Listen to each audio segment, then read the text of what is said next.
the second section of the workbook, let's take a look at the development tool that we're using for the workshop, Code Composer Studio version 4. If you prefer another development tool that supports the MSP430, feel free to skip this section. You're on your own, though, for the changes to the files and lab steps that will need to be made. Code Composer Studio is TI's single development platform for all of its processors. Enhancements from earlier versions include speed, code size improvements. The tool is auto-updating. It has a license manager, and like I said, support for all the TI microcontrollers, microprocessors, and DSPs from the MSP430 all the way up through the C6000 and DaVinci parts. You download the Platinum version, and then you license the microcontroller version from that. It's only $495 to get full support for the MSP430, the C2000 Delfino and Piccolo parts, as well as the Stellaris parts.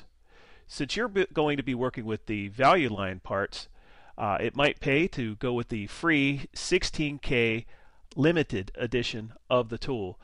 This is a full tool. The only limit on it is the size of the executable, and since the size has to fit inside the flash of the value line parts, which is 2K, the free version should do just fine for you. IAR also offers the Kickstart tool. That's a free version of their full-up IDE. It has a 4K compiler, supports all the MSP430 variants, including the value line parts, the assembler linker, the editor, the debugger, all wrapped together up into this terrific tool set. Closer look at Code Composer Studio. It integrates the editing, the code generation, and the debug into a single tool. You get single-click access using the buttons on the menus. They're also function-specific, so when you're in the editor, they have editing-type tools. When you're in the debugger, it shows you debugging-type tools. There are powerful graphing and profiling tools available. You can automate tasks by using scripts. The Code Composer Studio 4.x version is based on the Eclipse open-source software framework, so if you've worked with Eclipse-based tools before, you'll see that this one is very familiar. Code Composer Studio offers two default perspectives, the C, C++, which is the editing perspective, and the debug perspective. Each one of those perspectives provides you with functionality aimed at accomplishing a specific task.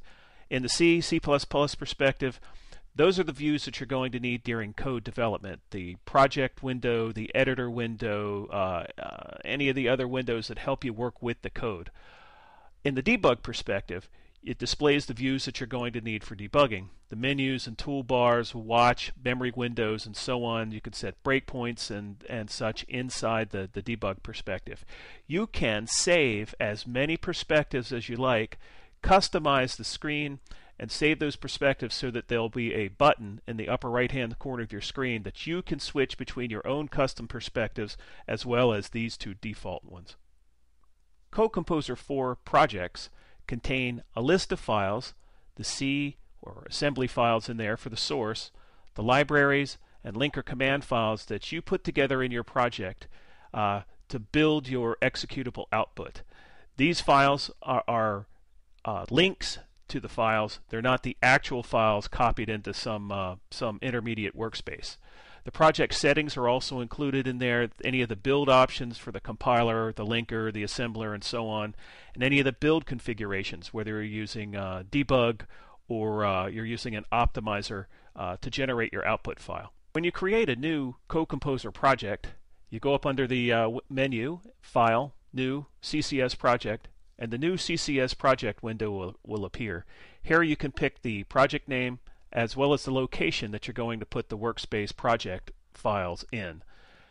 Next, when you click the Next button, you'll get the new CCS project. Here's where you can pick the project type, whether it's a MSP430, a C2000, or an ARM type project, as well as the configurations that you have in there. In this case, we have both debug and release.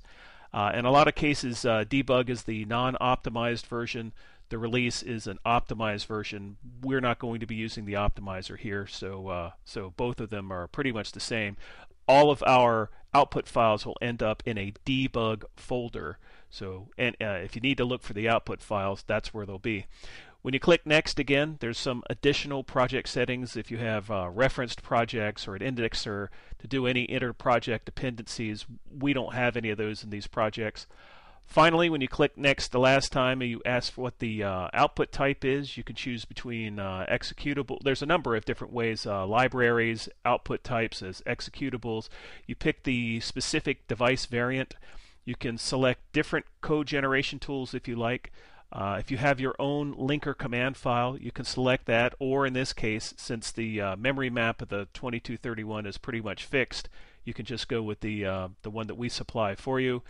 If you have any other runtime support library, you could put it in here.